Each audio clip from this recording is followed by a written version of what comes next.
I'd like to make a big thank you to Village Work for hosting this panel and for these three great artists to give us some of their time and their wisdom about, this great history of style writing. And I have Dome to my left, Riff is in the middle, and NAC is on the far end. So we want to kind of get this going. So my name is Boone. I'm a writer, and I've been documenting urban culture for over 40 years. And I'm from Queens, a native of Queens, and this is what I do. So I'm gonna start off first with Dome. So Dome, we talked about this yesterday. So what borough are you from? But what attracted you to like aerosol art? Was you saw it on the train that attracted you, or what was kind of like that inspiration? Or did you do art when you was a kid as well? Actually done. I'm from Brooklyn, New York, East New York, Brooklyn. I was not an artist. I was introduced to it through my cousin, who was from the 70s, and he was trying to introduce what was going on.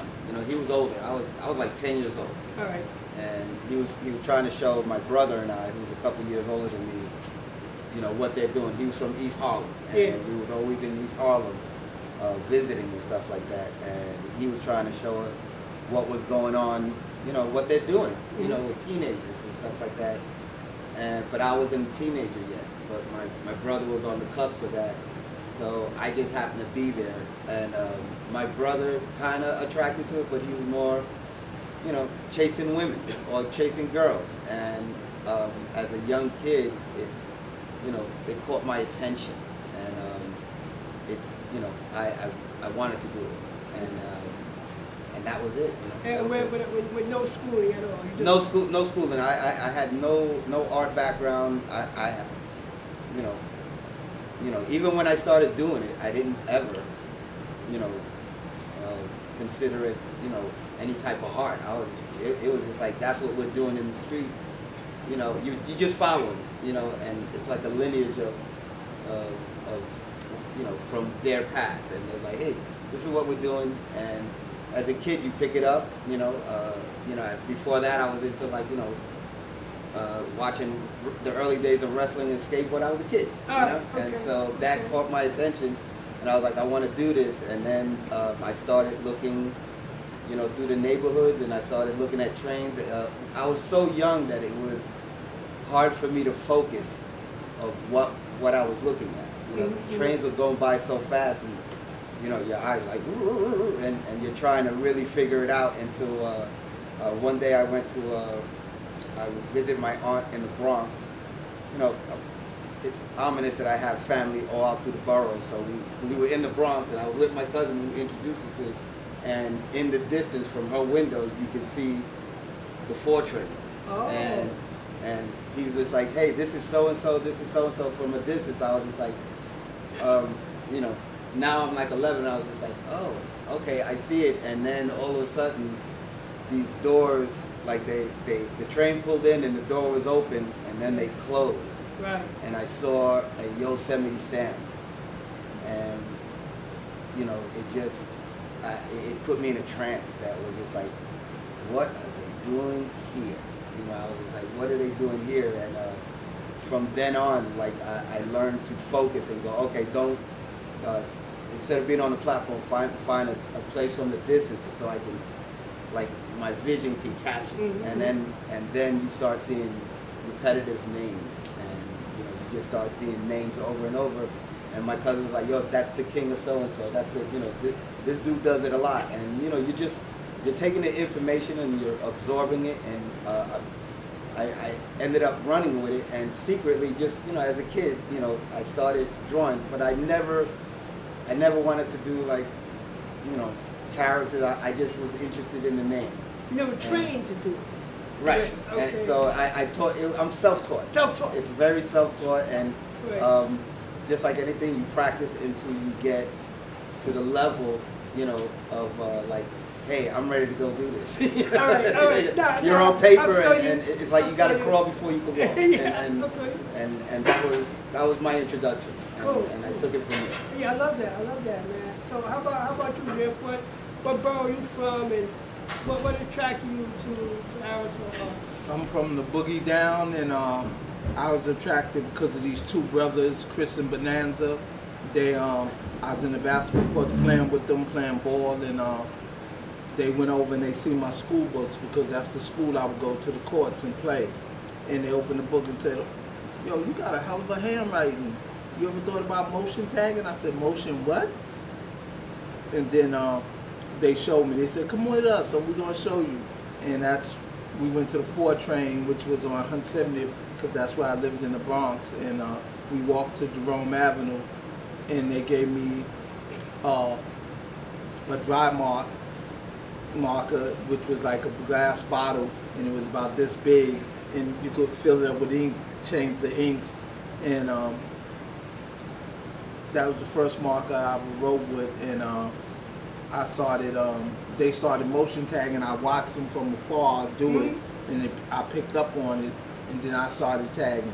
But I was tagging so many different names. That's how I write Riff, but I'm also Worm, Boy, Az, Real, Pill, Crunch, Conan, Mr. Six, Too Bad.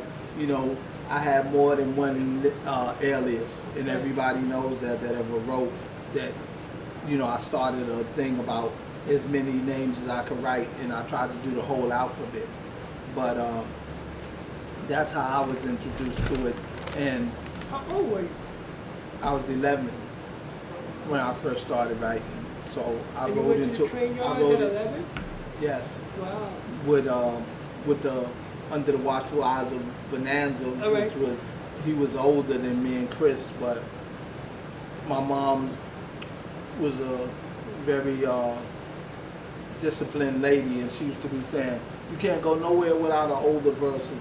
And since he would ask my mom, well, can he come over and chill with us? And his mom would call my mom, and that's how everything got together. And walking down to this train thing to 170th wasn't like a big thing, because we was just walking there, and we wasn't really going nowhere. But we still got on the train and started riding it up and down, just motion tagging. And when you do it once, it just became addictive to me. Like it just took over. I couldn't stop. After the first time, it was like, oh, I want to do this again. You know, it was exciting. It was dangerous to a degree, but it was also something that, and like Dome said, I didn't have no training in art or none of that. I'm self-taught too. And I just loved to, I just wanted to be different when I did what I did. That's why they gave my style the name The Mechanical. I didn't name it. My peers named it. They said, yo, Riff got something going on. His style was The Mechanical. It goes in and out and behind and through. It's just so diverse. And like New York, that's why. Living in New York, everything was so diverse. The people, the foods, you know, everything. So that's how I wanted to be, and that's how I became who I am.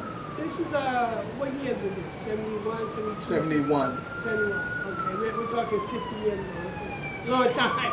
So, how about you, Nat? You know, what borough you're from, and what attracted you to the aerosol art movement? Well, I'm originally from the Bronx, and for a short period of time, I was living in Rose, Rhode Island when I first got exposed to the whole culture. What attracted me to it was basically the colors. You know, I saw that I was always into Marvel comic books, and I had a lot of comics. And when I would choose a comic book, it always had to be, you know, I mean, I know they say a book is not as good as its cover, but in Marvel Comics, the covers were really what attracted you to buying a certain issue. And they were always introducing new stories, new characters. So if it was an issue where here's the first issue, the cover is incredible, you don't know what it is, but you just want to grab it and see what's inside. So basically, I was a big Marvel comic book fan, and I always tried to, you know, draw Captain America and the Hulk, and you know, that I had a little interest in art at that point. But when I moved to Roseville Island, two of my friends, one went to art and design, who was Days, and another one went to music and art for art, which was DAC 2.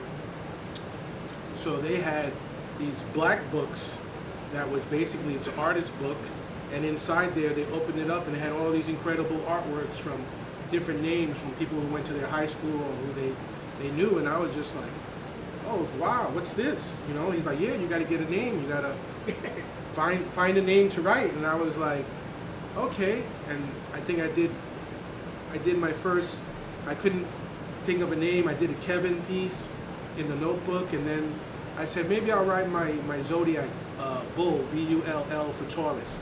It's only 4 letters, and I at first I was like, bull's okay, but I didn't know about that, you know, and I started writing 2 names at the same time, Bull and NAC, and when I looked up NAC in the dictionary, it was spelled K-N-A-C-K, and it said a clever way to do something. So I was like, ooh, I could write it with the C, I could write N-A-C, or I could write N-A-K, or I could write N-A-C-K or K-N-A-C-K, but I just chose N-A-C and N-A-K as how I would write it, and that was like my first exposure where, okay, now I got a name, and I'm going to start practicing in the notebook first and see how I can develop some sort of letter form, because it was all about the letters.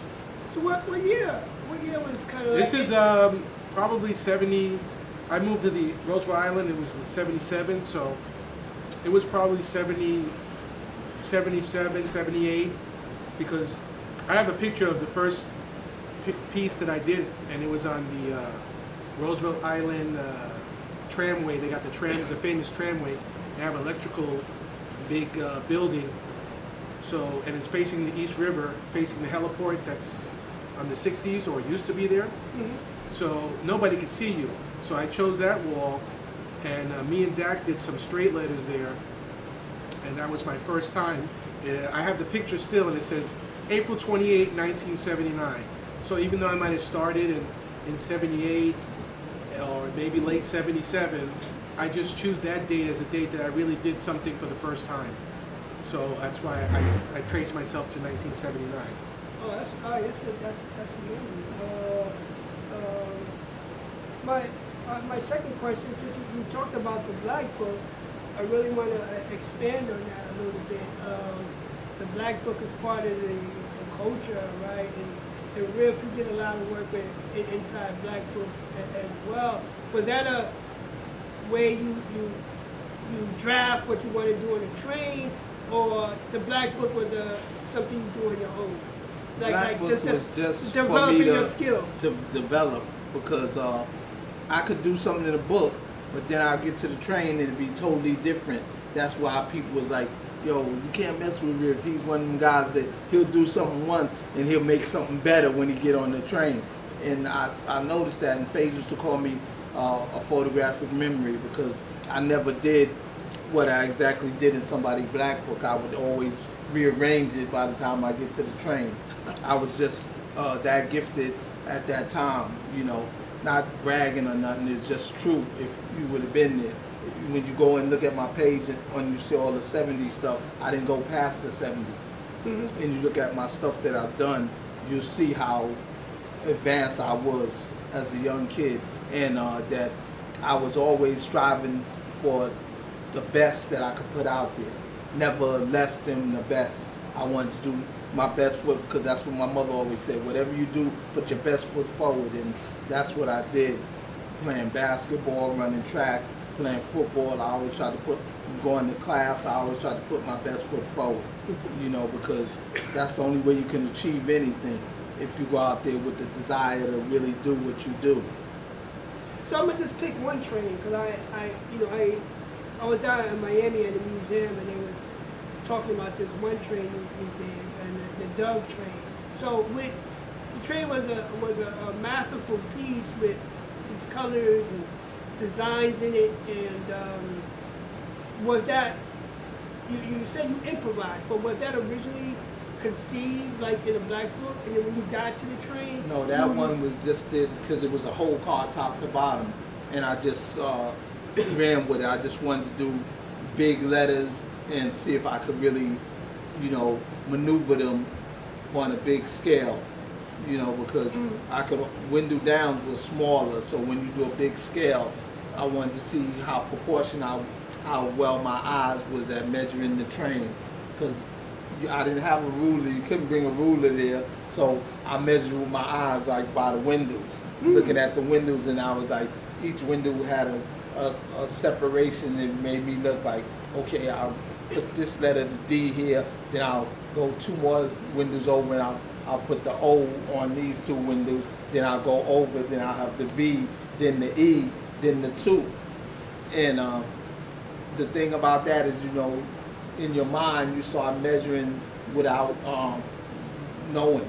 That's how all my stuff looked at so precision, because I had this good mind of just measuring stuff by just looking after a while. So you're roughly 5 feet or smaller at that age, right? Yeah. And the train is huge. Yeah, but I was climbing in between cars and standing in between 2 trains connect close together in the yard. And you would put your foot on this lower level and on the bottom of the other level. But once you did your outline, you couldn't put your foot there because you didn't want to step in the paint. You would jump down and do the rest of the bottom and kind of even it and step back. You really couldn't step back and see it. So everything had to be done right, because you didn't have enough room to really step back and look at it, because the trains was like about this far apart, as like we are with the people that's sitting here. You didn't have a lot of room to look. You only got the real lookers when it came out the yard, and then you really looked at it. So you visualize in your mind how you're painting, right? Yeah. And that's incredible. Without you seeing it, Yeah. you can still able to do this incredible. Yeah, because your feat. mind is telling you how each letter's supposed to be that you want it to be. I just was like I said, kind of really gifted to, like he said, I did characters and other things on the train.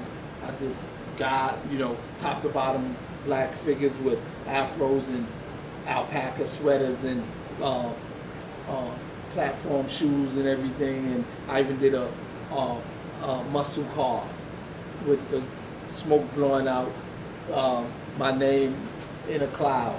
And when So you go on how my site, advanced was you compared to the other writers? Because most of the writers were just doing names, right? Yeah, I was really advanced because guys started, my name went all throughout the whole borough, from Brooklyn, Bronx to Manhattan to Queens, and everybody was like, yeah, we got somebody for RIFF. Every time they seen a different name that I did, they had somebody for me, but FaZe would laugh and go, if they only knew that's you. They're trying to get you for yourself. And that was the crazy thing, because I like how he said that. How you gonna outdo yourself?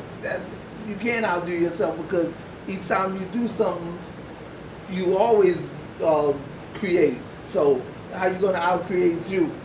That's not even cool. It's not even gonna happen. It's just that it's gonna be more detailed probably, but it doesn't mean you outdid yourself. You just changed up with a different name.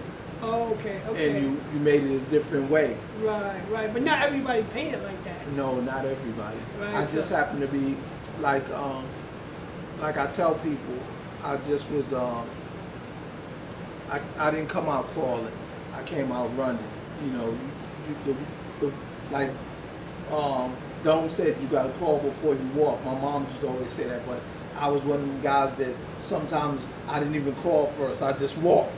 And even when I played basketball, I hit the ground.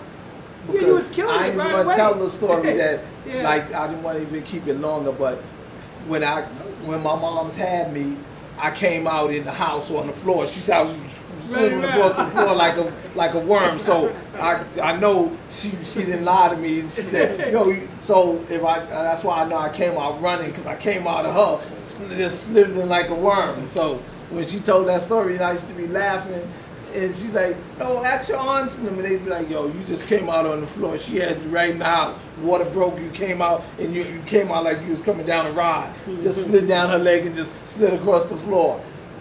That's why you're very fast. You get up and you got that get up and go. Okay, so I'm going to the other artists too. I'm fascinated that you're at a young age with no art background and you're drawing characters and you're doing these fancy letters. What were your references? It just come to your head, or you had to have some references, right? Your references really was when you get up in the morning and you eating like Frosty Flakes or Rice Krispies or one of them, and you're looking at the letters on the cereal box and you're like, wow. But just like NAC said, I was introduced to comic books, and I had a big collection at one time until I moved, and my mom said, leave them, we come back and get them. And somebody went in through the window and took my whole collection, and she was kind of disappointed that they took it because she know I've been collecting them for a long time. I had over 1,000 comics, so it was crazy, and I had them in the plastic envelopes that we used to go in the comic store and get. Mm-hmm. And you know, the references that you look at the books and you see the letters, but they mostly had basically straight letters, what you would call like when you do a blockbuster. Mm-hmm. You know, blockbusters are straight readable letters. I didn't want readable letters. I wanted something that was unique, that people would have to look at and be trying to figure it out. I always wanted to do the puzzle. I wanted your mind to function. I wanted you to like, yo, What's that? what the, yeah, and but I didn't want it that way. I wanted to, what the, Yeah. yo, Yeah. that's fine.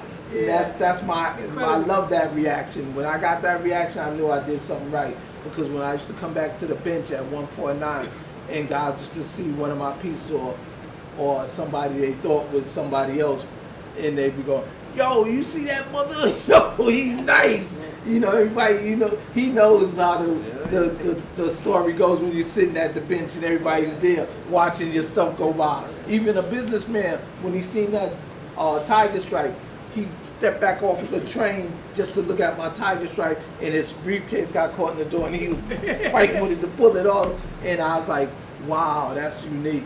And everybody looked at me like at the bench, they all turned and looked at me, and I was like, That's it. That's it. yo, that was my seal of approval All right. that I was on the right track. All right. No, that's solid. So Doe, what was the black book to you? Did you sketch out first and then go into the art? Oh, that was the black book was the practice board.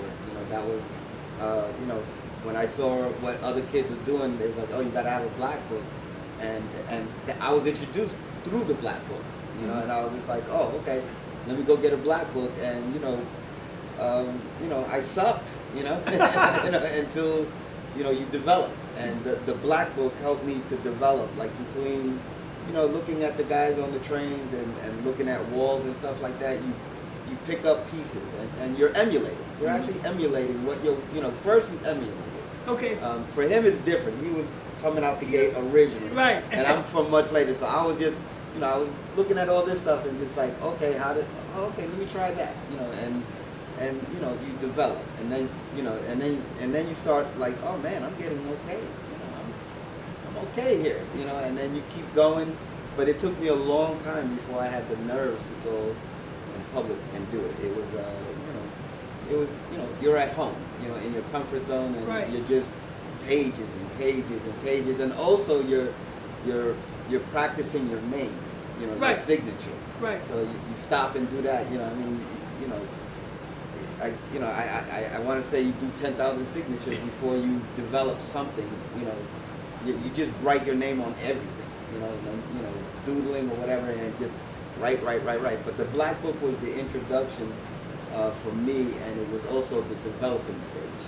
Do you still have some of them? Same? Oh yeah,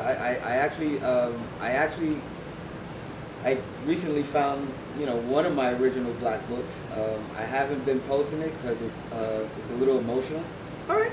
So I That's kind fair. of I look at it, close it, and because you're looking at your youth, and, Right. and sometimes you reference and stuff like that. But you can see in my early black books, I was copying guys. You know, you can see I was, you know, for me, I'm much later than these guys, so I was copying already a developed culture of like guys like Dez or you know, Days, you know, Scheme, Yeah. you know, Part and stuff like. I was looking at all of that stuff and just really trying to emulate all of that stuff, and that's when it, you know, that's when it came together. You know, you take a D from here, or you know, a letter from it, and then you know, you're mixing it up, and but first you like, let me copy exactly what they're doing for me. Right, like, for you. Let me copy exactly what they're doing, and then on the, you know, the next time, the next page, like, okay, let me try something different. You know? Right. And you know, a little weed didn't help. You know what I'm saying? Like as a teenager, like you know, a little weed to get you, you know, to open up your mind and stuff like that. Did you stay on one name? 40 years? Or you know, have multiple names? No, I didn't have multiple names. You know, I because of my cousin, you know, introduced me to that culture. He wrote me, so I was practicing the me. Yeah. At first, and then a neighbor of mine, he moved from the Bronx to Brooklyn, and he was writing Zoo, and you know, he stopped, and I was just like, I'm gonna grab that name, but I wasn't really satisfied. You know, at that time I was watching Trains, and you know, I see, you know, Dez, you know, Scheme, you know, the names I just went, Dez, Scheme, Days and stuff like that, and I was just like, I want to have one of those 4 letters. Mm-hmm. The Zoo is 3 letters, and I was like, I want to have 4 letters. And the movie Thunderdome came out, Mad Max Thunderdome, mm-hmm. and it clicked. I was just like, wow, the D, the O, the M, you know, M from the Scheme, you know, the E from the Scheme, the D from the Dez, D from the Days, and it just made sense. It made sense. And I was just like, you know what, and the rest is history. No, it's beautiful. Yeah. That's beautiful. So, what about you, NAC? Well, did you draw the black book first and then go to your yard, or did you build your concepts from the black book first and memorize them and then go to your yard? What's your strategy? Well, my strategy was, so I didn't have no art background. I'm just drawing in notebooks. Okay. I didn't think of, I don't even remember, did I buy a black book to practice in? I might have just been drawing in notebooks, because it was, you know, you could just go down to the convenience store and it's right there, Mm-hmm. whatever the price was. So a black book, you would have to go Art store, right? art store in Manhattan, we're on Roosevelt Island. That would be like an adventure, and I was just like, let me work with what I can get. And that's just like the story of hip hop. We're gonna make something out of nothing. If it's a notebook, whatever it is, we're gonna practice here, and it's gonna go from that concept of in the notebook to hopefully something that's gonna be visible with spray paint. Now, since I wasn't an artist, I was like, how is this gonna work, you know? Because first it's just the signatures, you know. They introduce you to the culture, you're trying to write your name, but for me, it got boring very fast because I don't want to just scribble my name everywhere. You know, I see the beautiful colors on the outside of the trains, I'm like, that's what I want to do. So, not that anything was wrong with that, because if it wasn't for the scribbling, there wouldn't be the culture where it evolved into the bubble letters. And I'm a little amazed that they don't teach cursive writing in the schools these days anymore. Right. Because it might even, you know, people can develop a great hand style, and that's something that's missing and probably in the school system. Like, why doesn't people write with cursive, you know? Penmanship. It's like, it looks beautiful if you really look at it, but. So I didn't have this art school background. These guys, Days and Dak would come with these books, and they had all these pieces with the colors, and I'm like, I gotta get markers to color it in. I'm just gonna get some markers and whatever I can get and color it. And when I get the paint, they were like, I said, how do we get the paint? You gotta go to the store and steal it. I was like, steal it? How's that gonna work, you know? And it's like, yeah, we go in the store, You don't bring a bag because that's a dead giveaway. And you put your shirt inside your pants, and you get a bubble jacket, which we all had. We were wearing bubble jackets. And you take the can and you stuff it inside your shirt, and it falls down, and you just push it to the back. And hopefully after 5 or 6 cans are in your back, you just walk out with your arms like this and your coat's all flared out, and hopefully that little marble's not gonna make that sound. Make that noise, yeah. And you just keep it moving, you know, and you're just like, wow, I got paint. That's how it works, you know. So, of course, as a kid, you're doing all this stuff, and you're just like, we can get in trouble. But you're not thinking of that. You just want to be part of, follow the little clique of, this is how we're going to have fun. And that's what we were doing as kids. Like, I wish that they would have said, hey, get a canvas and paint on the canvas. And I'm just like, we didn't know that. You know, it was just like, no, we didn't know anything about it. But look at the trains. It might not have been exciting though. It might not have been as right, exciting. it probably wouldn't have been as exciting. Yeah. So we were like, get the paint, and we're gonna paint our names on the train. So my whole idea was, if I'm gonna paint something on the train, it's gotta look good. I don't want it to look like, you know, what the hell is that? Who's that guy? But everybody starts out the same way, and I'm sure it was just like the apprentice of all the masters back in the day. You know, Picasso was just like, the hell is that? You know, you got to do this, you got to do that. So basically, about the culture, the writing culture is the same thing. You always had like someone who kind of gave you some advice on what to do and what not to do, and then little by little you adapted and you developed your own style, because it's all about developing your own style. And I think the first thing I did was on a wall. I think I did walls, a couple of walls first before I actually did a train. And that was like the culmination. After you do the wall, you look at it, and you just like, you come back in the daytime, you're like, wow, that's kind of good. I need to get better, you know. Basically, it was all about, just like Riff said, the only competition is really yourself. You're trying to do something that looks decent. And that's like anything else. Like if you're going to be a writer of books, right, you want to, your first book probably is not going to be as good as your second book. Right. But it's just like a painting. Your first painting is not going to be as good as your second painting.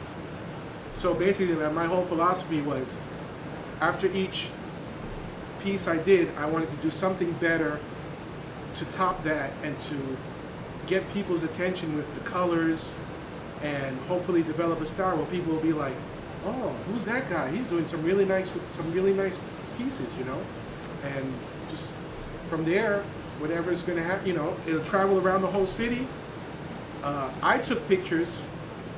I took a lot of pictures, and there's the story of the whole subway art and the Star Wars movie. So Henry Chalfant, I guess this was in 1979. Maybe I just moved to the Bronx. I was on Roosevelt Island for 2 years. I moved back to the South Bronx, and I would go to Intervale Avenue. You could run back and forth between both sides of this uptown and downtown. You could take pictures. So I figured, let me take some pictures of what's out there, so that way I know what the competition is doing, because I need to, like, there's some stuff where you only see it for a quick second, and you're just like, what was that? What was that? That was incredible. Yeah. So I went out with my little camera and was taking a lot of pictures, and this one time on Intervale Avenue, I see this guy. He looks very nerdy. He's, you know, he's taking pictures, and I'm like, well, doesn't look like a cop.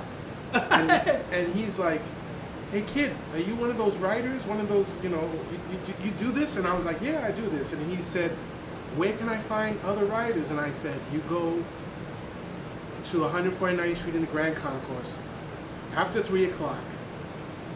There's a bench back there. You're going to see all the writers you want to see. And that's basically how put into motion, where Henry went over there. He met all the writers. Later he came out with the Subway Art book, which was just pictures of the trains. Now, I had 2 photo albums. People would come to my house just to look at my photo albums. You still have them? I don't have the photo albums. I have some of the pictures. Okay. But people would come to my house, look at all my photo albums. I would make copies of I would give them negatives, let them make copies of it, and have them bring me back the negative. So I Yeah. had 2 full photo albums full of masterpieces Wow. from 79, 80, 81.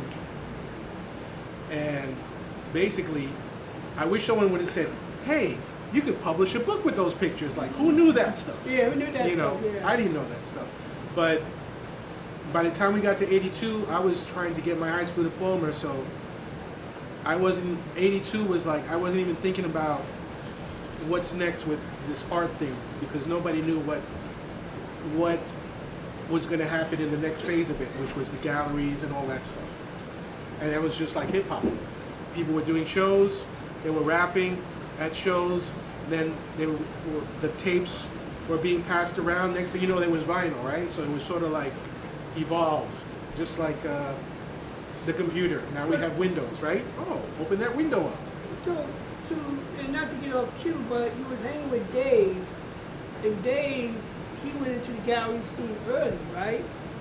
So when you saw him go into that gallery scene, did you thought about going in there, or what was your thinking? I know Days went to art school too, right? Yeah. So it was a little different for him, but you knew him and you saw, and even Donnie went into that gallery scene as well, and you painted with Donnie at one point as well, right? Yeah, I was involved in the first show that Crash put together at Fashion Moda, which was Graffiti Art Success for America. And I didn't really think, again, you're talking about, by the time we got to 82, it was like, I need to get my diploma. All right. I didn't think that this was the way I'm gonna make a living in the future, And I was doing a lot of things where I was DJing, and then I was dancing also with my cousin Mr. Wiggles and Pop Master Fable, and it was a lot of stuff happening going on. I was DJing at Sweet 16 high school dances. I was doing the writing, and then I was doing the dancing, and I was just like, and then I had a part-time job delivering, so I was like very, very busy, Yeah. and I was trying to figure out what's going to be the future, Right. Well, I want to continue on something. I'm always fascinated, right? And you guys don't talk about this enough. The spray paint can. It's like you pick up a basketball, and you're not going to know how to dribble it so good until you practice with that basketball. But you guys make the spray paint can. I got a spray paint can, and I can't paint it, but you guys can. So what's that technique with the spray paint can that you're able to draw on, right? And obviously you're doing it on trains as well, so even that's difficult. But each of you, tell me a little bit what was your approach to painting with the spray paint can? And start off with you, Riff. You was magical with yours. It was just a quicker way to put something up and make it full scale if you wanted to, because it had so much in the can. And so the technique was you just press down, and you didn't try to get too close to the train, and you didn't try to put the can too far from you. You kind of like it had to be like an extension of your hand, just like fishing. Like when you throw the fishing reel, you got to know how much to let the reel go out in before it hit the water, and how to like jerk it a little bit so the fish could get on the hook. It's the same way as that, but you just got to know you don't want it to drip. You make a drippy piece, it comes out ugly. Sure. But when you're taking your time and you kind of have a quick speed with it, you know how much touch to put on the nozzle, it becomes like special to you. Your hand just grabs it, your mind grasps it like, okay, I can't push too hard on it because it's not going to give me the rhythm I want to have when I'm doing these letters. So you got to know just how much, of pressure to apply with your finger. And since I was ambidextrous, I painted with both hands until I broke my wrist playing ball. So it was like there was some guys like he painted with both hands at the same time while he was doing his pieces. He'll do one letter and do the other letter Wow. and paint it and fill it in and everything. But That's he incredible. was a guy that was he wanted more. Now he was the guy that he's the father of the throw up, which a lot of people like to do because it's a quick piece and it doesn't have a lot of skill and a lot of thought process. So to me, he was the most prolific writer of all time when we was coming up, because, and plus he only had a 2-letter name, which was I-N, N. But I was trying to teach him that no matter what letter, that's why I wrote as 2, even though it was still 3 letters, 2 letters in the number. Mhm. I just showed him that even with that, you could really be creative, and I did the as 2, and people was going, yo, Riff did a 2-letter and it's a burner. It's not just a throw up, because I never liked it to throw up. I always wanted to put my best foot forward, like I said, and that's why I was so precise. I guess I learned so quickly how to use the can, because using the can is not as easy as it looks. Just like you said, you can't paint with it. A lot of people can't paint with it, but once you get the skill set and you get repetitious with it, going a lot, like Dome said, you go a lot, you get much better every time with it. And you guys were mad young too, 13, It's like 14 riding years old. it's like riding ride a the bike. bike. Oh, it's like riding a bike. Yeah. You like that? I mean, but if anyone paints furniture, they're gonna learn the same way. Like, better not get too close. It's gonna drip like crazy, you know. Yeah. So it's just like anything else. And it was a lot of guys that learned, they gave up on the writing culture because they couldn't, like, Ramos Z wasn't a real good writer when it came to the trains. Mm-hmm. His stuff would be drippy. I seen his stuff, Mhm. so like we said, time on task. Then guys started getting better, but in the beginning, guys knew who the real guys was because they always talked about us. They talked about Faze, and they definitely always talked about me. So not being soup, but any writer would tell you that when they speak of the tree, these are the roots of the tree, Faze and Riff. Mm-hmm. And then everybody else was part of the branches Right. that came along. Each new writer would Right. say, I learned this from Riff, I learned that from Riff. Like Case 2, he said, yo, them chips and things that you see on the letters, Riff was doing that. He used to call them doodads, but now I call them chips and I call them bottle caps because they were different. Not everybody did that. He was the one that originated that. As Dome said, I originated a lot of stuff because, like slicing the letter, like one part of the letter is separated from the other part. I started that, and like going through a letter with a line coming from another side of the letter. I thought that was fly because I didn't think nobody else was doing it. They was making these big holes to make the letter look like it went through. I like these slits that like a razor slice that send my lines through the letters. And people start picking up on that. Yo, Riff is he's like a scientist. He's always measuring off what he's going to do in his mind. And that was the truth. I was always trying to come up with something. Like, I started out when I was doing arrows, I would go from small to widen out the arrow to the way the arrow tip. I was making it like fountain pens at the top. The pens that you dip in and do the calligraphy. It had some of my arrows had that slanted point on it. You always try to do something different. Mhm. Like a harpoon. Faze came up with these things called harpoons. Like part of it was a half an arrow. The other arrow part didn't come out. He just had like a harpoon where it looked like, you throw it and catch a whale with it or something. And he was always thinking of different things. Like he had like sometimes I would do the doodads, and then I would do multiple doodads and put them in different places. And he kind of said, yo, that's a fly idea. Just like when I first did cracking letters. Mm-hmm. Nobody was doing cracking letters until I did them with the worm top to bottom with the cracks in it. Right. And Bot, if he was here right now, he'd tell you that. Yo, Riff started the crackling letters. Yeah. He did that worm piece that was all breaking up, and things was just catching on to other people. There's like, this guy, he don't even get high, he don't drink, he don't do nothing, but he thinking of all these crazy things. Look at what he's doing. He's fantastic. And that's how I got my name and my lineage, because people would always like, what you gonna do now? And I was like, you just have to go with me and see, you know. I don't know what I'm gonna do. I just get there and then I start thinking, and that's when it comes together. Improvising, that's Yes. like a musician. All right. Yeah. So what about you, though? Did you spend time developing your spray paint skills? So by the time I came around, these guys are from the 70s. Yeah. I'm from the mid 80s. Okay. So everything, the development was already there. Okay. The blueprint was there for me. Yeah. I didn't have any, just like any other kid, nobody really taught you. You know, I taught myself. Taught yourself. Okay. But, I was looking at other artists and just trying to figure it out. So, we had a little backyard space. I had some wood and ignorantly I started painting on the floor.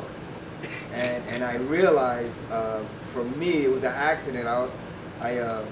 You're painting on the floor, so when you're holding the can at that angle, the air, all the paint goes to the back, and all the air comes out. And I noticed like these really skinny lines, and I was just like, oh my God, I seen, guys like Futura, and I was just like, oh, that's how they did that. It was all by accident. Fluke. Okay, by fluke, and okay. Instead of painting upright, I just decided to do it on the floor, and I was just like, it worked. Excuse me. The first couple of strokes, I was like, yeah, I'm gonna learn how to do this, and then I was just like, oh man, the paint ran out, but oh my God, the line came out. Oh, and at that time, people like Futura and all of them were doing, that Kandinsky style splats and stuff like that, and that's what the can did. It spit, and then it would come out skinny, and I connected the dots there, and I was like, maybe that's how they do that, and I was just like, well, what happens if if I stand it up and hold the can upside down? Let me see what happens, and it would come out fat, and then all of a sudden it would come out very narrow, and I was just like, yeah, I'm gonna keep this in the toolbox. This is technique. Yeah, it was all technique, because really, with spray paint, you don't have to be a writer to know this, but like if you're an industrial guy that welder or carpenter and stuff like that, they're always using spray paint, and when you're done with your spray paint, you usually turn it upside down to clear it out, so the next time you want to use it, it's not clogged up.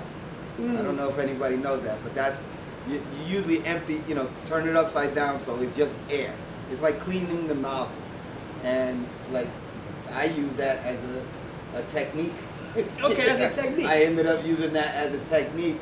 Was it being done before? Yeah.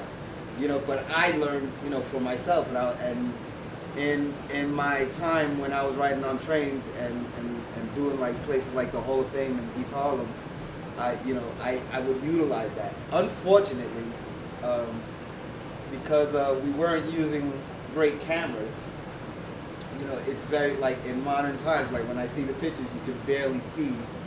You can barely see it because it's not. You need a really good camera, and there's some pictures. I point out to certain friends, like if you zoom in, you'll see like these airbrush lines. Yeah. And it was all a fluke.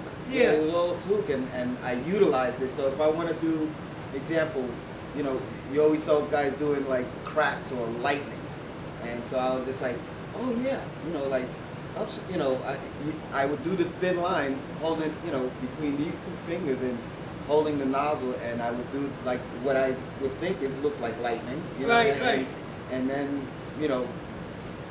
fade, come back with a fade, and really create an effect. Right. And so Right. it was just, it just, each artist has their own toolbox of techniques. So every train you paint, you don't necessarily always see it, right? In a lot of my pictures, you really, there's some that you can see. All right. There's some that you see, and I was just playing around. I was experimenting. Like I even used stencils, Right. which was, taboo at the time because, Nobody uses stencils. no, well, I don't think, no. From what I learned, there was a writer, Coco 144. He used stencils very early on. That I just recently learned, but I learned to use stencils because I was,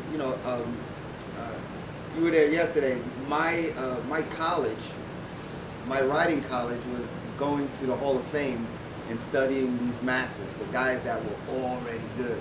And I met a gentleman by the name of Volton and Gene 13. They were doing this big wall at the Hall of Fame, and they were doing what looked like airbrush work. And I was just like, how are they getting that? And one day I pulled up and I saw a circle. They were doing these moons, and it had a gradient from dark to light, and I was just like, I was fascinated, and I was just like, how are they doing that? And I was just like, oh, they're using stencils. They're using stencils. And I was just like, oh, that's pretty clever, And they were also using white paint markers. Oh, okay. So, I saw those things, and I was just like, you know what? I'm gonna do that. Whether I didn't care what anybody said. You're a teenager. You're an ass. But using the stencils help you keep the line straight. Well, no, I was just using them for circles. For circles. Like, okay. so I was, like there's a famous train. I was looking up at the corner. I noticed that it sold. That would have been a prime example. Like I did it. I was explaining yesterday, the most famous car that I'll be remembered for is a car called Slave to Style. And I did a scenic background, almost emulating what an airbrush artist would do, but on a large scale on a 60-foot train. And I used, I made it look like bubbles, and nobody ever really said nothing, but I think, behind my back, like, he's using stencil, he's cheating, but I was just like, dude, this is like illegal, you're painting illegal on trains. Like, right. There's no rules here. You're already breaking the rules. You're already breaking the rules. And I was just like, you know what, I'm going to do this, regardless. I got some criticism, but it never affected me. I was just like, oh, you don't like it? Oh, I'm going to do it more. And I ended up, and it became one of those, like, oh, he uses stencils. So at some point it got accepted. All right, that's cool. Oh, that's the kid that does stencils and stuff like that. Right. But I made up for it by my natural technique. Okay. I just used that for the icing on the cake. It wasn't used for, like, that's what, oh, if it wasn't for that, it wouldn't look good. Like, without the stencil, it would have. It still looked good. It still looked good. Yeah. It was just the icing on the cake, it was really for highlights and stuff like that. And that was about it. That's good. That's good. So, were you guys members of any writing crews, or you guys were soloists? And each of y'all. Well, start from the left. Go first. Were you a member of any writing crew? Yeah, I mean, basically, when you get introduced to the whole culture, someone is going to put you down, and you're like, all right, I think you're good. You could start writing my crew's name, and the crew I was down with from the very beginning was CYA, which stand for Crazy Young Artist or Cool Young Artist. And wasn't that Dandy's crew? No, that's CIA. Oh, CIA. That's Crazy Inside Art. CYA was created, I think, in art and design by Gene 13 and Too Mad. Okay. And so I didn't know that. Gene 13, Too Mad, and Days were all there in art and design. So I would see the black books that Days would bring home, and I'm just like, yo, these guys are incredible. Like, Days happened to take me to Riverside Drive where they had this big handball court, and I painted with Too Mad there, and they put me down in CYA after that, and I was just like, oh, okay, cool. So basically that was the first crew I was in, and later on it was Rock, R-O-C, which was like Rock On City, which later became Rock Stars, because we're rock stars. Yeah. There was that was a dope crew as far as like style and characters, and who else was in that? That was Kaz and Shy 147, rest in peace, and Kel 139, and basically, and Days was part of that crew, but it was me and Days were like the CYA portion of. We were doing CYA, they were doing rock. All right. But we were all like, we were all good friends and whatever. But basically, what I learned from these guys was there were certain guys that if you're gonna do something on the train, they're not gonna let you do anything that's gonna make the crew look bad. So it's all about, it's just like anything else. You're gonna paint it and you have an assistant, they're gonna come and look at it and be like, oh, okay, maybe you gotta do this over there and do that over there, and they'll let you know what you gotta do. And you'll make the adjustment, and then if it comes to where you can't do it, they'll be like, no, like this, and they'll show you, and then from there, hopefully that'll be, give you the initiative, or like, oh, okay, now I see what you're saying. So, the crew thing was sort of like, I was blessed to be a part of these crews, because these were some incredible painters that anything we did on the subway, it wasn't going to come out where people were like, those guys is like, what are they doing? Like, it was sort of like, those guys got some hot cars, we got to do something like that. And basically, that's how it was. We're going to put out a car where both names are going to be under the windows. It's going to have a cloud. It might have a character, and it's going to look hot. And that was sort of like the, of course, there was a blueprint before that, but 79, 80, 81, I'm sure that this first crew that was called TMT, the Master Team, I think. The Magnificent Team. Magnificent Team. Yeah, that was Chain 3, right? They had some incredible 2-man, 3-man cars with matching colors and crazy clouds, and so basically when we saw that, we were like, we got to do something just like that. It's going to be a 2-man car, and it's got to have a cloud, and it's got to look hot. We can't just go there and do something, and the other person's going to do something and just leave it at that. It's like, we got to make the whole car look nice. That's a little bit of competition. So it was sort of like, it was a competition within ourselves. Oh, okay. Always. We're not going to put out anything that's going to look, bad. Oh, interesting. So we want to make people notice those guys are good. doing some stuff. Yeah. They were good. And what CYA was Crazy Young Artists? Crazy Young Artists, yeah. How about you, Rick? The first crew I ever got down with, FaZe put me in, was War, Writers Always Respected. Then the second crew was Ex-Vandals. I really didn't have a real understanding of that, because ex-vandals will still vandalize, so how could you be an ex-vandal? All right. I didn't catch that, but I wrote it. All right, you wrote it. All right. But then FaZe had a disagreement with the Brooklyn cats after he made a Bronx ex-vandal, because it started out in Brooklyn. But before the ex-vandals, there was the Vanguards, which they were the original crew that ever came out. They started the crew thing. And then FaZe just made his own crew called the Fabulous 5 INDs, which was the Independents, because all of us were unique in our own style, so that's why he called it the Independents, the Indestructibles. He had more names to it, to the INDs, but we all, everybody wanted to be a part of the INDs after they seen the lineup of me, FaZe, Stay High, Lionel, and guys like Raby and them. And everybody's like, oh, they got the best of the best in there.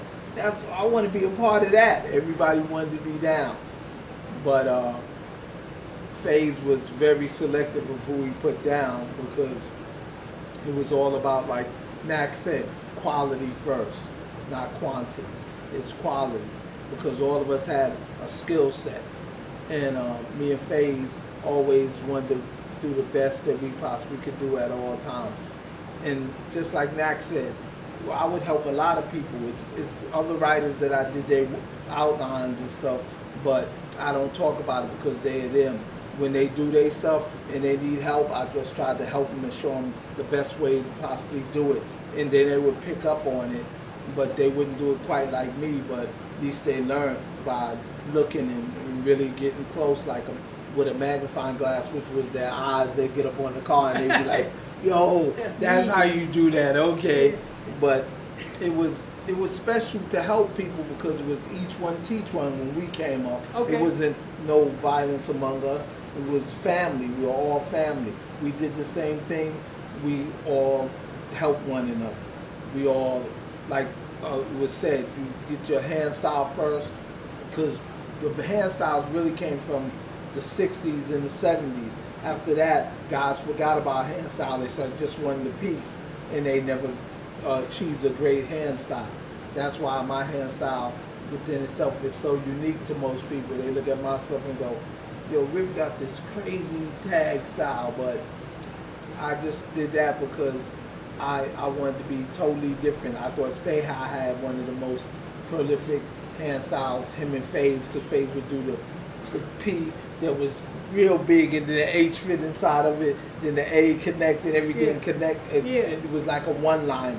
Wow. And you could pick up on that by looking at it, but you people don't know that. When you look at stuff, you can see how things are done to a degree, and you would like Cool Kevin one, which FaZe gave him his hand style, and dudes like Cool Keto, which he has a unique style along with Slim One. It was different guys like Coco, like he said, that had the CO/CO 144, which was with he was with another brother that were 144 that they used to be partners, and everybody had their own unique hand style, so you couldn't say that you bit from this guy. Right. And biting didn't come from us; it came from Brooklyn. We didn't say that. We didn't mind people using stuff that we did, as long as they said where they got it from. Don't try to take your glory in who you were and how you did it and run with it. And give it props. Yeah, Make sure you get you those gotta props. give it. You gotta give people their flowers. Yeah, If you don't give them their flowers, then that's not cool. That's not cool. Got it. You know, because people gotta know where something derives from, instead of just saying, "Oh, this guy did it." Because a lot of people do that now. Well, this guy was the first guy to do this. No, he was not. You should go and you should do your homework and ask around. Don't just take for granted and say this guy and that guy. But most people knew the two guys that spit out the most ideas for people to take and nibble on. So I never liked that word biting. You know, I just thought that, you know, it was flattery to me that people would love to do stuff that I've done, because, you know, that's the best flattery, that somebody's trying to emulate you. Yeah. And that makes you feel real warm and kind of special inside. You know, I don't care who you are.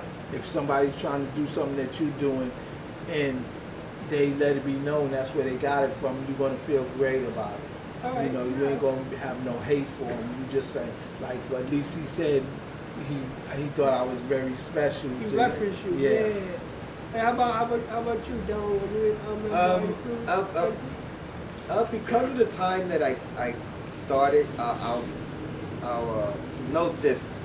I didn't really, you know, I'm gonna claim 1985. That's really when I did my first training. Was I into writing before that? Yes, but I'm gonna claim 85 because that's the first time I got the nerves to write on the train. So by that time, I didn't have a crew, but I was at LaGuardia College, attending LaGuardia College at the time, and it was an eclectic group of people from all the boroughs, and I was hanging with, you know, guys from the Bronx. There was guys from Brooklyn. There was guys from Queens, and there was a guy, I think his name was Seek. He was with this crew called NCB. I think it stood for No Comp Boys. And it was a Brooklyn crew. A Brooklyn crew. I believe it's a Brooklyn crew because you want to be down with that. I had no crew or nothing, and I was just like, yeah, sure, you know, like, and so, you know, that was short lived. Like I think I only by the time I started writing on trains, I probably put it up twice, and then I realized I can be an individual. You know, I was just like, let me, you know, I'm going to concentrate on me. All right. You know, so the crew thing was never part of your work. It wasn't. No, it wasn't. You know, I had guys that I wrote with. They had their own thing, and I won't mention them. That they're not relevant. But right. So I just at that point I was, you know, old enough to go, you know what, I'm gonna represent myself. So, all right. You know, and I like, so when I saw, you know, because people that I saw, you know, like, you know, even though they were with crews, I saw their names so big that I was just like, that's like Dondi or Lee, like they stood out, and I was just like, you don't, you know, when you do it that big, you don't need, at least for me. All right. And that's what influenced. I was just like, you know, I want to be known for me. And so the crew thing was not. It's important. Is it important? Yeah. No, you know, not as important. And you know, talk about CYA and INDs, like Their if I wanted to, you know, like if I wanted to be with a crew, like yeah, I would have wanted to be in the INDs. That was the, right. you know, to me, like, you know. Like the Avengers. You want Yeah, to be yeah, the Avengers. the Avengers. Yeah, thank you for that reference. Yeah, it was, you know, not taking away nothing from CYA. That was, you know, We were the X-Men. that was the X-Men. Yeah, you know, Yeah, it's all you know, good, so it's all good. It was all I mean- good, but for me, it wasn't. You know, it was a later period, All right, so it I didn't got really it. matter. That's cool. Now I love it. I love it. All right. So I got one more question, and then I'm gonna open it up to you guys. And so my last question, we're here at the Village Work. You guys put up a lot of new work. Talk a little bit about slaps and maps for each of you guys. So you now start off here with this wall right here. What were you saying to us with these recent works? Well, the maps, for me, represents New York City. So I think it's just like another medium where you can express yourself on. And it's easy to ship around the world in an envelope as opposed to a canvas. So I happen to sell, even though a lot of people poo-poo eBay, I've had a store on there for like since 2008, and I sell my maps on there. And it so happens somebody bought a map in 2012, and they put it in three times they put it in an auction in France, and it went for $800. And I'm like, whoa, Nice. I wish I could have got that money. I only sold it for like, you know, whatever it was, Right. and they auctioned it off. So, and I was a little mad, but at the same time, then I became a listed artist where you can look up my name and it'll attribute to works on paper that map that sold for $800. So I'm just like, okay, so people know that I exist, even though that's a whole nother, you know, the art game is a whole nother game as opposed to people who just want to collect just to collect. You know? Yeah. But I just want to point out to this Warriors map, because that's like my all-time movie, and it's all about New York City. That's from the DVD, and I also have that came out in 1979, which ironically was when I started writing, and I've been researching, and I've became friends with Mr. Riff here, and I see that they have the Riff's gang in the movie. If you look at the book, came out in '65. Yeah. There's no mention of the Riff's gang in the book. Okay. So the screenwriter had to be inspired, get that name from somewhere. And I want to ask you, Riff, I know there's an urban legend around that somehow the screenwriter saw your trains, maybe? Yeah, and he told me that he's seen a lot of my stuff and he liked the sound of it, but I had to break it down to him. Riff mean reading is fundamentally fantastic, and 170 is the street I lived on, and he was like, yo, that's deep. What made you think do that? I said, because I used to read a lot of books and stuff on the train, and newspapers and comics and Bananas and Christmas Tree, saying, you gotta get something that defines who you are. All them other names, they good, but that's not you. And when I came up with Riff and I said that what it meant, they kind of like, wow, yeah, now that's you. And I ran with it. Because, So you actually met the producer. yes, and he said that he really liked it, a lot of my works that he seen when he was visiting New York. Because he had to go around different places to spot where he was going to film the movie. And Okay. he'd seen it on trains, and he said he liked it, the sound of it. And I Riffs, was so like, they yeah. became- And when they said it, Riffs! And the whole crowd is like, you know, everybody's like, when they came looking for the guys that shot Cyrus, and you hear them, the guy said, when they say their name, when they can't find them, the warriors at Coney Island, they yell out, RIFF, and everybody turns. It's like so demanding that people kind of like that part of the movie, and Nice. it's like, wow. That's an awesome story. Yeah. So, what do you have for us, Dome? You got a number of pieces here. Okay, so well, I'm gonna circle back a little bit. All right. One day I was on the phone with Riff. Yeah. We were just chopping it up, and you know, he was just like, yo, man, you know, I got this opportunity to do this thing, you know, and put a show together. You know what I'm saying? And we're gonna do some, you know, we'll do some maps. And I was just like, oh, okay. And he said, we'll do some slaps. All right. And I was just like, oh yeah, well, you know, call it maps and slaps. It was a joke. All right, it's a joke. And it stuck. And moving forward from that, when the idea came about, I was just like, okay, so you know what, we're gonna do maps and slaps. So in my mind, I was just like, you know, New York City is New York City, and it attracts a lot of people from outside to come visit and stuff like that.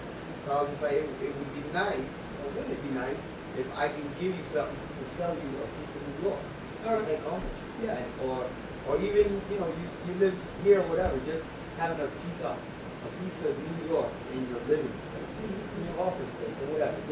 And really that's the concept behind all these things. Besides, you know, when you see Astro Boy and the Pac-Man, it's really an eclectic mix of like New York culture and Japanese pop culture, you know. And so I was just like, let me, you know, that's just a piece of New York, and that's basically it. You know, I'm selling you a piece of New York for you to have some memorabilia in your archive. In your archive, yeah. That's basically it. You know? Official postal stickers. Those were actually subway signs. Signs. And that's what one of the girls said when she came, and I had to get it from over here and almost fell over down the stairs, that she wanted to take the part of New York home with her. Oh. And that's what she said. Yeah. And the young lady that works here in the bookstore will tell you that. 'Cause Yeah. when I came up, I seen she was having a difficult time, and I didn't want her to hurt herself, so I got up on the ladder. And I tried to do it, and I almost flipped over, but I tried to apologize to the brother that gave me the option to do the show here, because I broke his one of his shelves, and I didn't really want to break his shelf, and It's better. but the girl that she was saying, don't worry about it, but I felt bad after that broke, and I said, yo, we got to get him a new shelf, and she's like, no, he wanted to get rid of that stuff. Don't worry about it, Riff. I was like, okay, because you said so. I'm not, but I feel bad that I broke his bookshelf, because, you know, when we talked, he's like, yo, Riff, you know, I don't want you to stand on the books and things, and that stayed in my mind from day one. So I tried to show that respect and courtesy for him giving me the show here. Right. And I messed up. I stepped on his bookshelf and broke it, and I felt really bad, you know, for sure. So I was like, wow. So you have a few pieces here, and you got more downstairs. But tell us a little bit about, you know, your The maps is because I was doing maps a long time ago, and somebody bought a map from me with just one single letter, just the R on it. And I didn't think it would sell for that much, but somebody seen it, and it was like, yo, I like that. But I also got some one letter pieces that I got on broken picture frames and everything. And I just wanted to see how creative I could get with just one letter, and I showed it. Right. And people kind of like that. They're like, yo, you can take one letter and make it exclusive. That's unique. And to me, I think that's unique too, that I can just take one letter and transform it into a piece. Yeah. And everybody appreciate it. And like he said, the maps is a part of New York, so are the slaps. Without the slaps or the maps, you know, you go in a post office in New York, you're always going to see the slaps. So that's taking home a part of New York along with the maps. So I thought that was, you know, when I said that, I thought that was a great idea.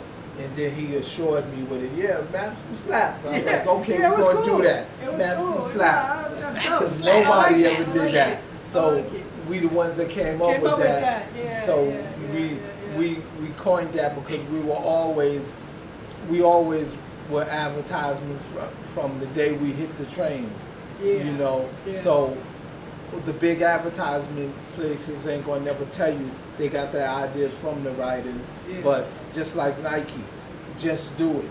That came from the RIFF Do It trains. If you look at some of the old trains way before Nike even hit the market, I got that RIFF Do It. Yeah. But you know, if you tell people that, they'll look at you like you're crazy. But if you look at my site and see, the car was done in 71. Yeah. So Nike didn't come out till 72. So who did it first? It's like the chicken, who came before, the chicken or the egg? Right. But we ones that made advertisement, that's what the subway is doing now, putting it all on every subway car, what we already was doing. So who's the geniuses? The kids or the people that, the major people from transportation? No, the kids were the more advertising people because we knew that it would be big to use the trains. Right. Because it started on the walls and streets of New York first before it went to the trains. Yeah, absolutely. And when we thought of trains, like me and Faith would say, yeah, moving canvases. Yo, they gonna go all throughout the whole city of New York. So, and then they switch them up sometimes. So that's why we did the trains, Right, because it was moving canvases, and it took it to everybody's mind, and you know, it went all over the city, and a lot of people got to see it because there's people that come back to New York. They used to live here, and they always talk about, yeah, that's what I missed. New York, when we used to get on the subway, it used to be colorful. You used to still get to see, even though the windows was covered. You know, the only thing that made it different now is that they tell you you'll stop. When they should have always been telling. They always had microphones on the train, so they should have always been telling you you'll stop. Right. You know, so they wouldn't have been buffing the windows of a lot of pieces. Right. Well, I thank you guys, you know, for doing this. I'm gonna open up for Q&A. I wanted just to say, a young student, Henry, he put this together for us really quickly. And it's a zine, a classic zine, and the artist will sign it for you guys if you're interested. And come see it. There's only 25 of them, so you're getting something extremely rare. And these guys are legendary writers, so I highly recommend you look at this as well.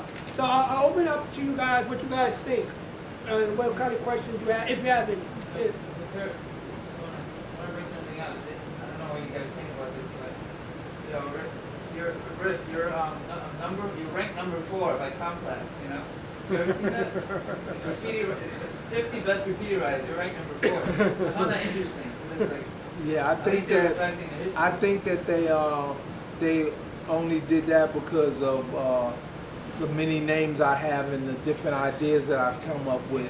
It's just so unique. So, you know, I think everybody can pay attention to that and within themselves by looking. And if you go on my site, you'll see all the different names, like Cash 2, Dove 2, Boy, Real, Pill. And I also did a piece that was peeling at the edges like a sticker. So I was always doing something different that nobody else would even think of doing. And I think it caught on to the public. The public knows that too. They're great people too. They know ideas when they see it. Like the tiger stripe, like I said, I did the tiger stripe and everybody was like, yo, what made you do the tiger stripe? I said, I wanted to do it. It was something nobody else did, so I put it together. Plus I found the paint in the yard. Made a mistake kicking these 2 cans and they had a lot of paint in them, which I came with paint, but that's the paint I found and I got to do a top to bottom piece with it. It wasn't done the way I really wanted it to be because I found scrap paint and I used it. But the idea got across to a lot of people, and that's all I wanted to do is get the idea across. And that's all that we do in the art, is getting the idea across to the public. Even Tony the Tiger proved that one. Yeah. Great.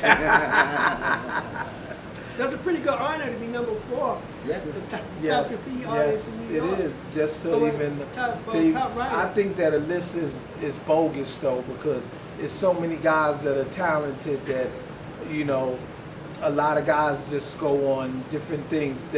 A lot of guys vote for their friends, you know, which is, they might not put in the lineage of work that other guys put in. Right. I go by what you've done, not by just because you know somebody.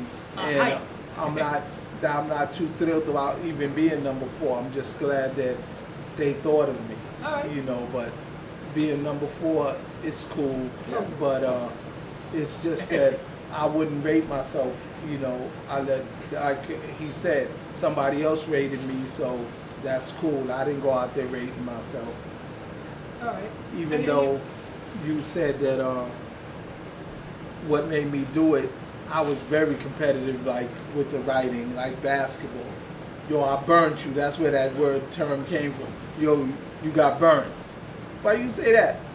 RIFF piece is like, I don't know. You shouldn't have got on that train with him because he smoked you, and that's how the battles began. Right. Because of when somebody wrote with me, guys would say that. Why did you write with RIFF? That was a bad move on your part. You know, you didn't have the skill set to be next to compete. him. Yeah. Yeah. And, And oh, that- yeah. Go Yes, ahead. please. I want to know why is the letter important? Why is the art important? Why is the medium is used to spray paint, the marker, or whatever you use to create? Why is it important? Why is the trains important? And why is the map important? I want to know how y'all see it. Each one. I think the trains was important, like I said in the beginning, because it went all over the city and everybody got to see it, and that's what made them notice us. But as for the markers, was important because that's the way we created it.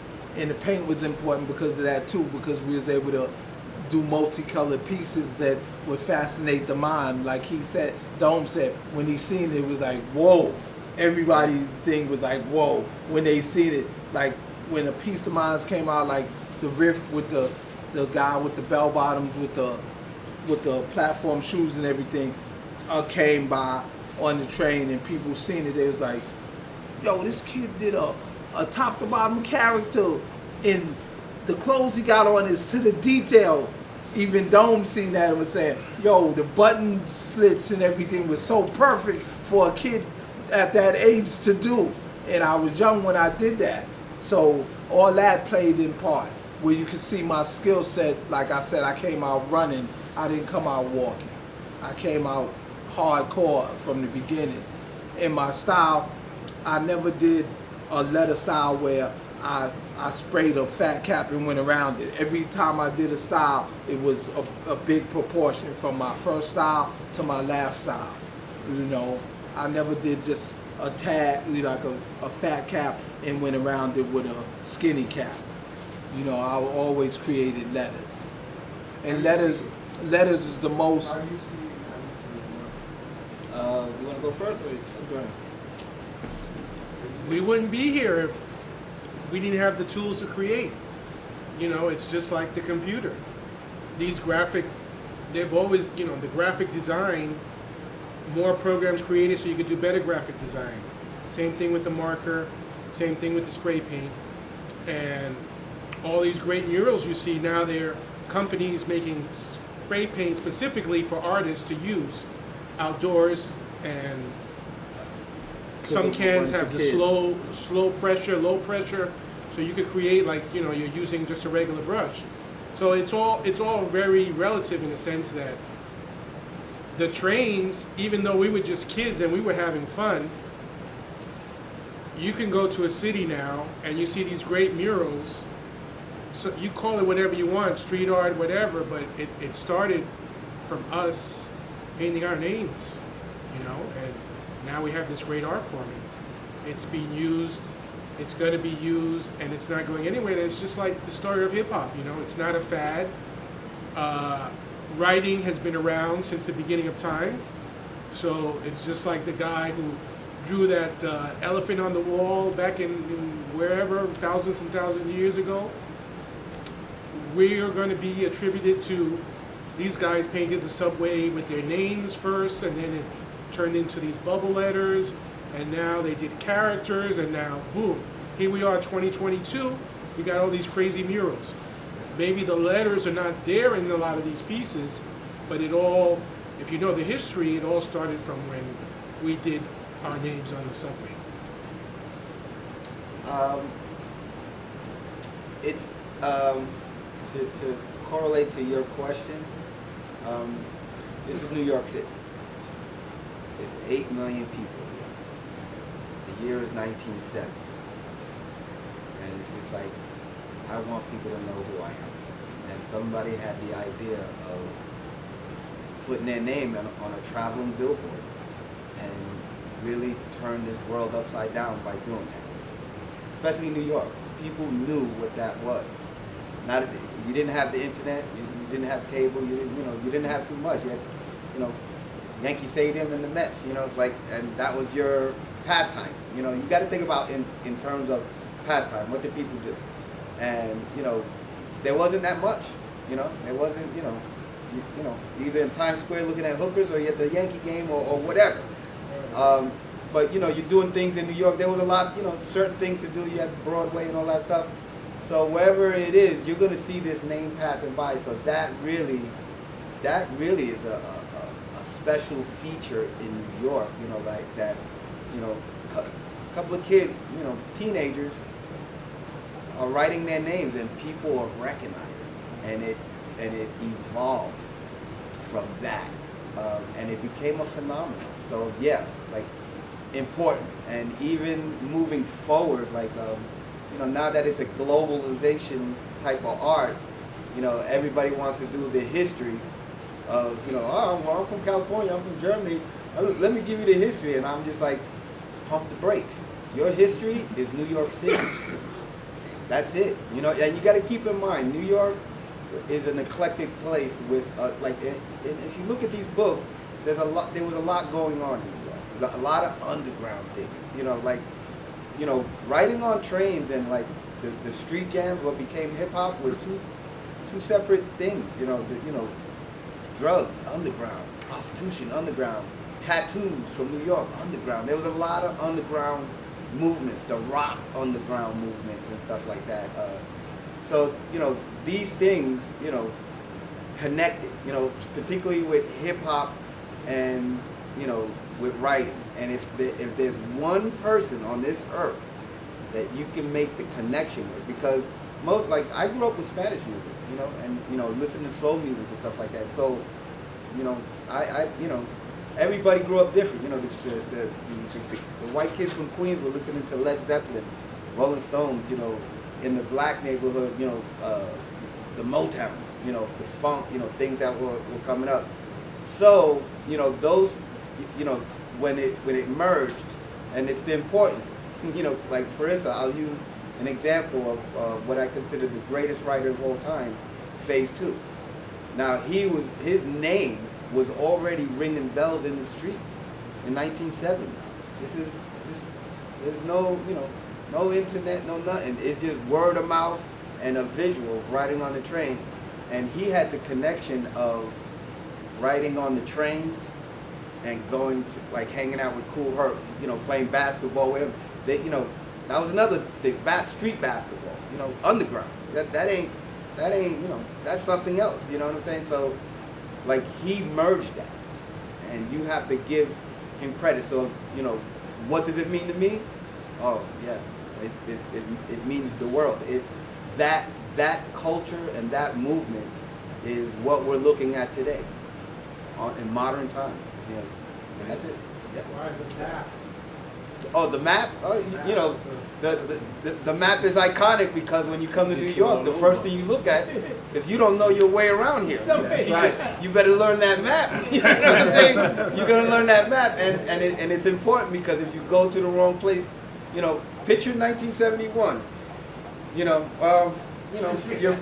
a tourist, and I'm gonna take the subway, and you don't look at that map, and all of a sudden you're in a black and Spanish neighborhood, and you do not belong there, but you do not realize it. Yeah. But those wolves are gonna get you, and and if you the map is the first thing. Like, let me find my way around. And New York was designed beautifully with numbers. You know, I believe this is the only city that is really designed by numbers. You know, and once you look at the map and you correlate with the numbers, it makes it easier to navigate around New York. You know, even though it's a crazy looking city, the map was pretty brilliant, you know, correlating numbers and train stops and stuff like that. So the map is just iconic. You know, that's something as a kid that I, you know, like always looked at. And when you come to New York, you always, you know, tell me somebody who doesn't know the map, then you don't know New York, you know, and that's it. Yeah. It gets you all around. Yeah, it the gets city. you. It gets you. You want to go to the beach? You want to go to Coney Island? It gets you to the How do you get to which Coney is another Island? Transportation. You don't want to ask somebody from the street, how to get to Coney? Map. And look at the Warriors, right? Yeah, We gotta yeah. get back to Coney Island. Gotta get back to Coney Island. You know what I'm saying? Like, you know, one of the Coney Island, a pastime. How you gonna get there? The map. The map. You know, you're not gonna find your way. You know, there's no train that says Coney Island, is there? Is there? Yeah. There is. Okay. If you're lucky The enough. D and the F Yeah, say yeah, Coney Island. If you're lucky, you know. But if you're on the other side, you ain't gonna see that train. Yeah. You're still gonna be looking for it. So that, you know, the map is iconic, and I did some research. You know, it was graphic designers. You know, I think the guy recently died, like 5 years ago and stuff like that. The person that designed that. So, you know, shout out to him. I think it was him and his wife. Yes. It was him and his wife that actually designed the map. So that's another whole thing. You know, to be honest with you, that's before writing. You know, when you think about it, you know, we just Added on. we just added on and just destroyed it. You know, I think by the time New York was destroyed with the tagging, you didn't see those maps. You know, like they didn't respect them and stuff like that. You just write on top, and really that's what this is an extension of. You know, like this is what you saw in New York. Like you're looking for the map, but you got to look through the writing first before you find your way. But you know, you look hard enough, you you'll still see. found your way. You still, and that's what it means. Grids and pyramids. Yeah. Any And more, our 8 silos. Yeah. any more questions? We'll look back there. I know the objective was to get up on the trains and be the true spectre era. So was there ever a way of marking territory? Like I know it was making a hot boy to write in a yard or a layup to say that you had been there, but was there any indication of like, you know, who really who was up the most? Was it the train cars itself? We didn't think on that nature. Nobody owned the yards but transit. We just wanted to get our stuff up. And between me, FaZe, and guys like Lionel and them, we never ruled in the yards. We never said you couldn't go there because we didn't own it. So how could you tell somebody they can't come somewhere? You know, you shouldn't be there. So how you going to tell somebody else you can't go there?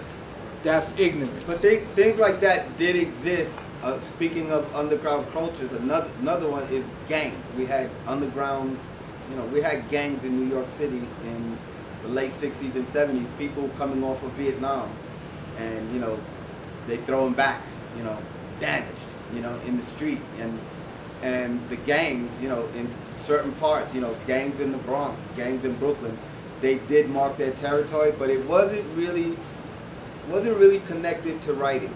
It was something, you know, they did write, you know, not for the purpose of getting up. It was like To mark their territory. you in the wrong place, bro. You know what I'm saying? That's really what it was. Like, or if you're from a gang from the Bronx and you go to Coney Island or you go to East New York or wherever, and you know, But people don't this realize. is where you at. This is who, you know, respect this neighborhood. People don't realize that the gangs didn't just mark their territory for no reason. People used to be all doped up and robbing people at the mailbox, you know, and people had to stop it because the cops wasn't always there. So people made up gangs in their area to keep the people from getting attacked when they go to get their check or something. And that's how it started out. But then it got out of hand as it kept going on. But the main purpose was to stop the people from, the elder people from getting robbed. Because you came in the hood and you take something, people seen you, they would say that. And if you came from a different area that was another gang area, they would go there like, yo, we want this guy. He came in our area and he did something to some people in our area for no reason, just to get some money so he could get high. That's still not a good reason. Did you see everybody saw West Side Story, right? Right. You saw the original one, right? Yes. So that's, I think, 1963. If you look at the end, Bodies, right? if you look at the end credits, it's all, you could say it's the first street art, even though it's really writing on the wall. You see all the credits are written on the handball court, and that came from the person who was in charge of the art direction. What he saw in his neighborhood, which was the West Side, and going back to the gang correlation is, like Riff said, it was the gangs originally were to protect people. So my cousin, who was a Korean veteran, had his funeral a couple of years ago, and then all of a sudden all these gangs come in, they're wearing their colors, and they're like, oh, we want to show respect to somebody who was one of us. And I'm like, my cousin was in a gang, like what? So if you know the story about West Side Story, 1957, the Puerto Ricans moved to Spanish Harlem. Somebody was killed because they didn't want the Puerto Ricans in Jefferson Pool. So the gang was made to protect the Puerto Ricans to go to the pool. So my cousin was one of the original members of the Viceroys. So that I was like, whoa, you know? Wow, that's crazy. But if you look at the story of West Side Story, which was made in '63, yes, it's between, you know, the two gangs, the Jets and the Sharks, and it's a love story. It could have been inspired by that killing in Jefferson Pool in 1957. And that's when the gangs started to form and became, originally they were formed to protect the people in the neighborhood. You know? And that was an Italian neighborhood at the time, right? Yeah, yeah. Anybody else? Oh, Yeah, I know you guys aren't racking your paint anymore, but I feel like writers are still doing that and still swearing by the Rust-Oleum. NAC, you were talking a little bit about the artist paint that, you know, recent, I guess, development in terms of graffiti history. How do you guys feel? Do you like using the new paint or do you stick to the rust stuff? I think the new paint is just more developed for you to do more cleaner and more fantastic work to me. And they got all the spray caps that they can, but us as kids, we were geniuses because the spray paint was the fastest way to apply your artwork. And that's what we went for, the fastest way. Because we could have took bucket paint, but it wouldn't have been the fastest way. And it would have been harder to carry the bucket with the handles, metal handles and plastic handles on it. And to carry paintbrushes and rollers and stuff. But we were kind of smart, just like the kids today are even smarter. You hand them a cell phone, they know how to do everything on it. You could start them out at 2 years old, 1 year old, you hand them a phone, they know how to get to everything. I got a nephew downstairs that started, he's real good with the phones. And I was like, I remember when we first got the cell phones and he was like, I didn't know nothing about messing with it. He was showing me all that, oh, you can do this, you go here, uncle, you do this, you do that. So each decade of kids learns quicker than the next, and that's good that they're able to be picking up things just by really messing with it. Because we all got the mindset, we just got to know how to apply it the right way. And that's what we did with kids, because the reason we even became writers is because we had the after school study programs and they took them out of our neighborhoods. You know, you went there for learning, sports, and you got lunch, you got breakfast, and you even played volleyball.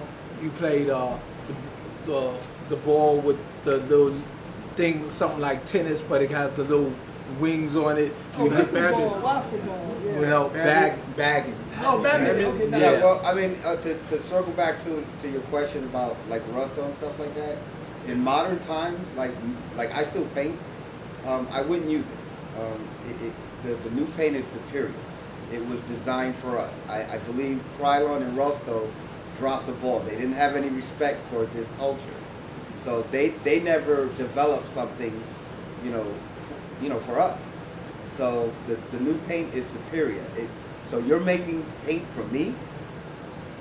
You're making paint for me. I'm going to use it. If you're not gonna, if you're not gonna make paint for me, in 40 years, Krylon or Rusto never reached out to anybody and like, hey, you want to endorse?